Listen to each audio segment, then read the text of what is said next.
Alors, je tenais tout d'abord à remercier Anthony Wist et le professeur Farison qui m'ont aidé pour la récolte des données d'imagerie et de vidéos. Alors, pourquoi un volet? Rapidement, vous voyez ce dossier, je voulais vous présenter, c'était un dossier qui avait nécessité une extraction que j'ai pu réaliser uniquement par voie endomédulaire, mais vous voyez, j'ai eu la mauvaise surprise de voir en post-opératoire immédiat sur la radio de contrôle qu'en réalité, lors de ma préparation, j'avais réalisé une fausse route qui était liée en partie au positionnement varus de la tige que j'avais enlevé. Et je pense que dans ce dossier, j'ai vraiment eu chaud et que j'aurais dû, a posteriori, réaliser un volet pour avoir un abord plus extensif et plus sécure. Alors, des fois, le volet est inévitable. Vous voyez, ce dossier, c'est une femme très jeune, avec malheureusement un conflit, vous voyez, entre le col prothétique et l'armature qui était positionnée de manière aberrante et décellée. Et cette tige était parfaitement fixée, très remplissante, et je ne voyais pas comment je pouvais l'enlever sans réaliser de volet fémoral.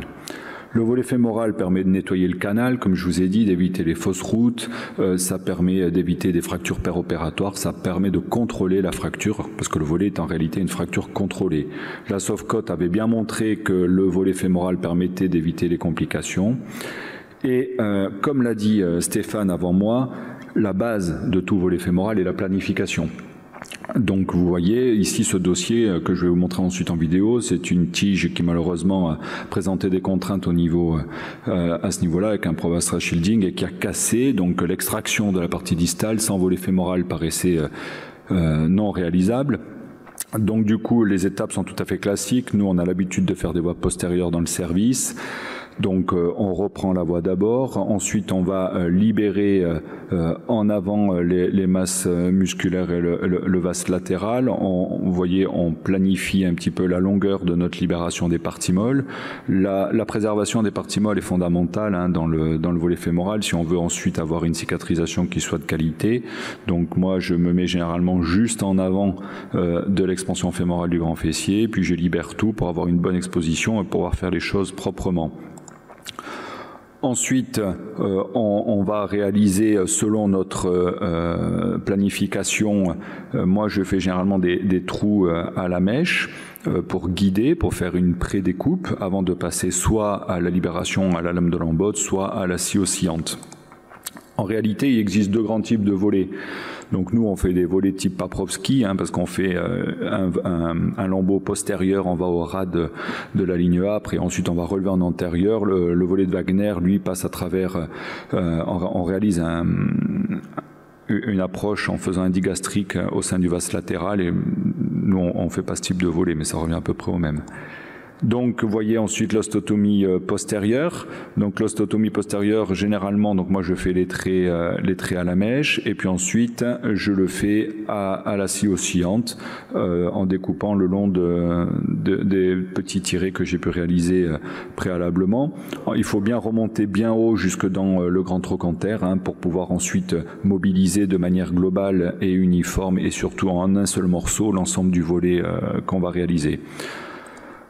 On peut aussi, vous voyez, comme dans cette vidéo, réaliser une fois qu'on a fait les petits trous à la mèche, l'ostéotomie avec des lames de lambotte. Ça permet d'éviter l'échauffement, ça permet de préserver les parties molles. D'un point de vue biologique, ça semble plus satisfaisant que la scie oscillante a priori. Ensuite, on va faire la partie antérieure de notre volet. Donc là, on se met en rotation externe complète pour pouvoir aborder la partie antérieure du versant fémoral. On effectue là aussi des trous à la mèche et puis ensuite, on vient compléter soit à la scie oscillante, soit à la lame de lambotte. Ensuite, on va mobiliser le volet. Donc là, le point important, c'est de mobiliser le volet dans sa globalité sans le briser. Donc c'est pour ça que c'est important aussi de réaliser des volets relativement épais, larges et costauds.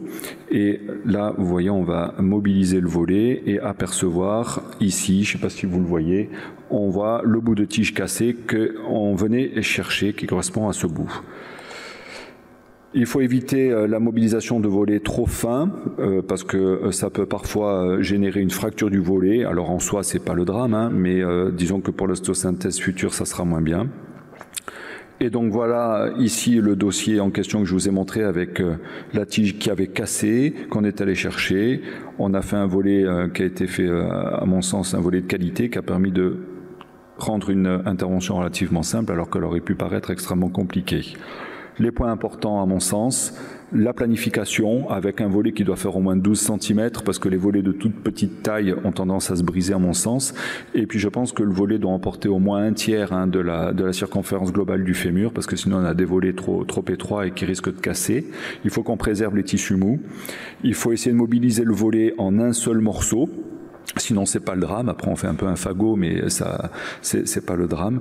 Et puis ensuite, il faut vraiment essayer de le réduire au plus près de la tige. Ça, c'est vraiment important. On avait d'ailleurs pu le montrer dans le symposium sur les tiges verrouillées qu'on avait réalisé avec la Souffcote il y a un certain nombre d'années, avec vraiment la nécessité d'avoir un os qui vient bien au contact de la prothèse qu'on remet en place. Je vous remercie.